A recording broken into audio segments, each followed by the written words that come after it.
Welcome friends to another r/prorevenge video. I'm looking for all the pros that can hit the like and subscribe buttons down below. Takes 2 clicks to become a pro. And our first story of the day is by Mysterious Teaching 30. Slum Lord won't let the company out of a 5-year lease. I get the building condemned.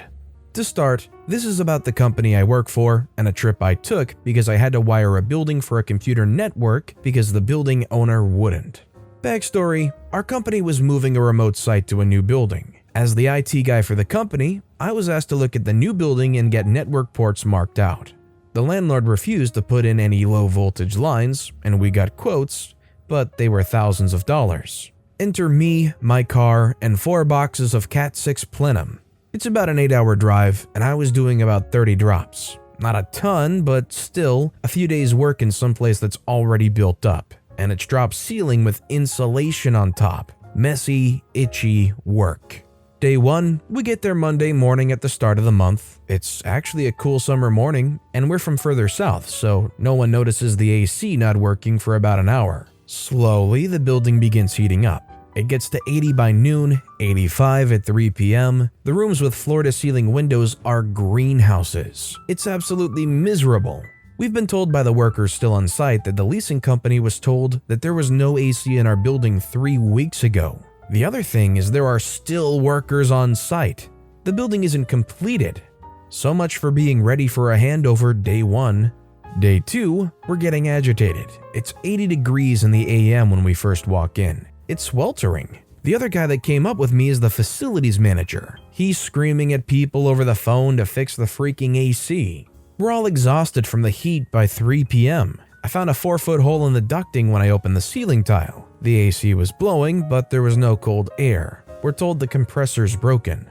Day 3, more of the same, miserable in the morning. I'm finally getting the last lines punched in on the patch panel. The AC guys arrive about 10 a.m. They finally fixed the unit at 2 p.m. We asked them what they did, and they said, a lot of things. We again said, what did you do? The reply was, we can't tell the tenants. Red flag alert. We contacted our realtor. She said she would look into what was done. She sends an email later that night that says they changed the refrigerant from R22 to R410A. I tell the facilities guy, no way dude, that's like putting gas in a diesel motor. They'd have to change out the entire system. They didn't do that in 4 hours. They basically duct taped and WD-40'd that thing back together, and it'll run poorly for a month or so, then give out, and we'd be stuck with a replacement.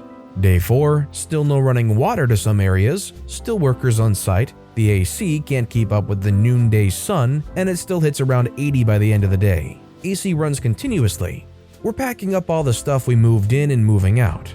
I notice all the fire sprinklers look like they've moved, and the metal protection around the drop tiles fall into the floor. The sprinklers are no longer protruding from the tiles in places. In others, they're quite a bit lower than they were. Yep, the AC fools stood on the fire sprinklers to fix their lousy duct work. We're looking for a friendly way out. We contact the landlord and say, you haven't delivered a finished building, we're moving out, the lease is broken. Landlord has a 36-page lease. Landlord wouldn't let us out of the lease. It's 5 years. This is not starting off well. We get in contact with the corporate lawyer and the realtor. They both agree we're kind of freaked. We're desperate for any way out. I started looking at the fire system. I used to run all kinds of low voltage lines, fire, security, etc. There's no fire panel in our portion of the building. No smoke detectors are hooked up to anything. More red flags. One of our employees that was moving the heavy gear says, oh yeah, I meant to mention, I never saw any building permits anywhere. Ding ding ding. They did this build out including demolition, running new plumbing and power lines, and destroying the fire system without a city permit. Cue the call to the city inspector's office. Day 5, I wasn't here for this part, but the facilities manager told me this. The city inspector pulled the permits for the building. There weren't any. He finds multiple violations of city code.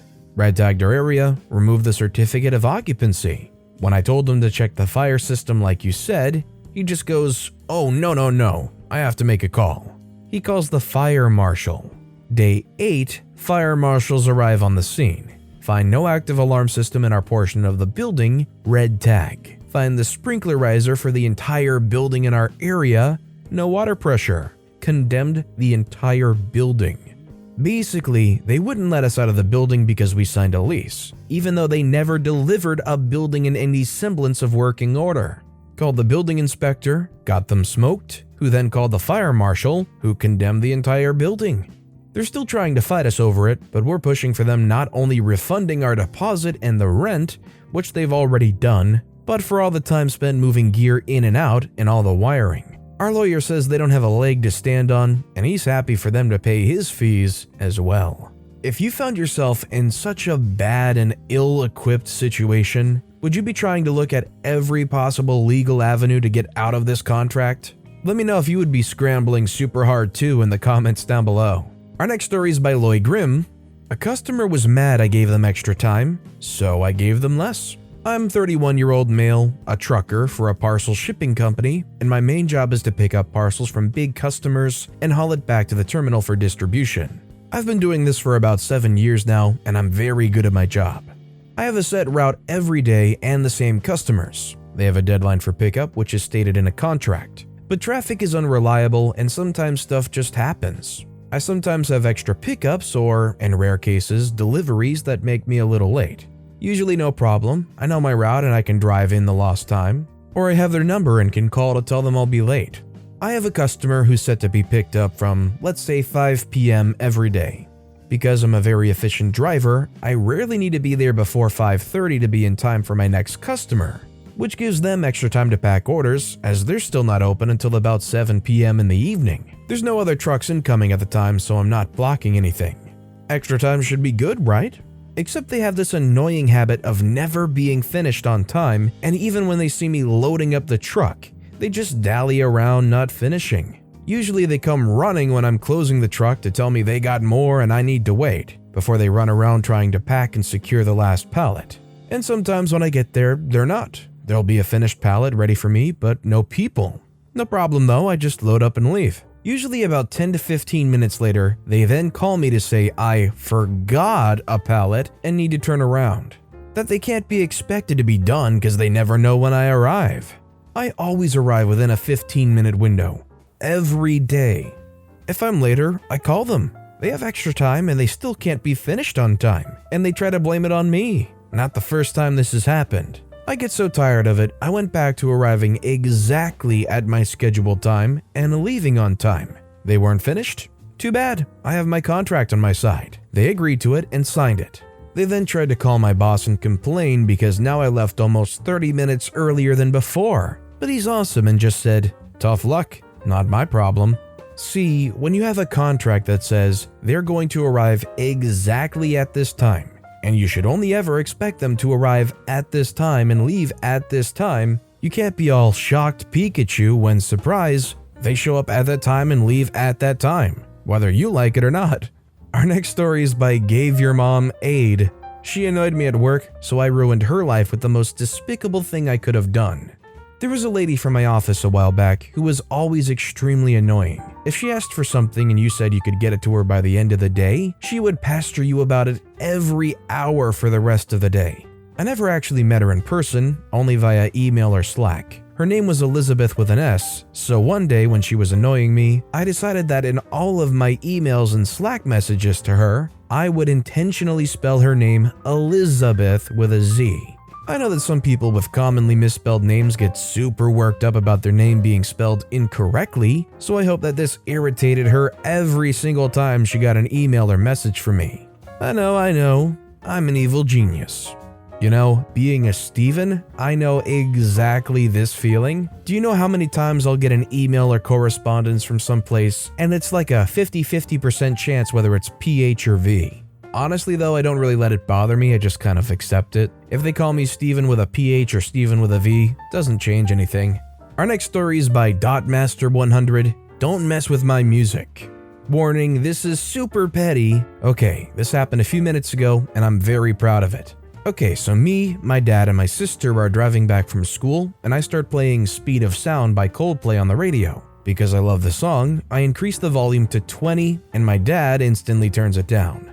Note that it only gets distractingly loud at 40. I ask him why, and he says that I don't need to listen to music above 17. After a minute or two, the song ends and I start skipping through songs I don't want to listen to, and I get to Bridge Over Troubled Water by Simon and Garfunkel. And my dad starts increasing the song's volume to 30 since it's a very quiet song. Time for revenge. I instantly turn it down to 16 and tell him that I don't need to listen to music above 17. He grins ear to ear, laughs and says, "Fair enough."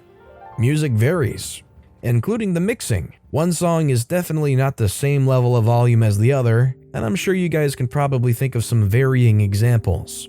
This next story is by Dower Sunflower. You want the list of names? I'll send you the list of names. I have this project manager who does absolutely nothing but take notes and schedule meetings, and she's also known as a petty Betty who doesn't like to be asked to do things like schedule meetings or distribute documents. The past few days, she's been pestering me for some documentation, which, admittedly, I'm not late on, but it's definitely running up to the wire. So I let her know it's complete and available for her to distribute to the team that's scheduled to meet about these documents next week.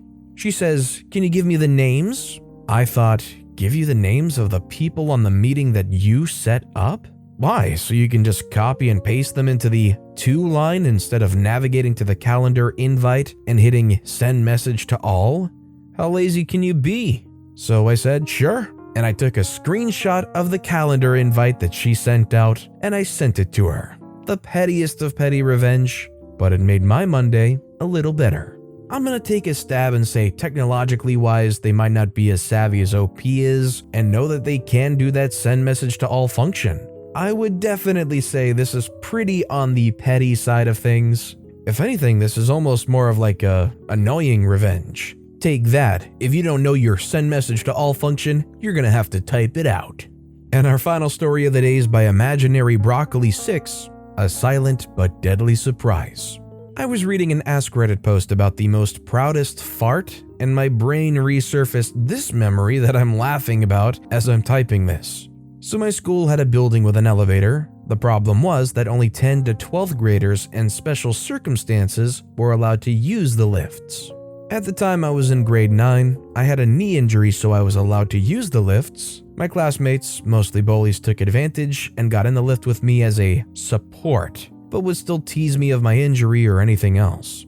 One time, they all fit in the elevator and they called me a fat butt, and one said to not touch me otherwise they'll catch the gay. I was closeted that time, but rumors were running and told me to move and stop being a dog. The equivalent word in Indonesian, but it's a really bad word. But I said, no worries guys, you can use the lift, but not before letting out a silent but deadly fart.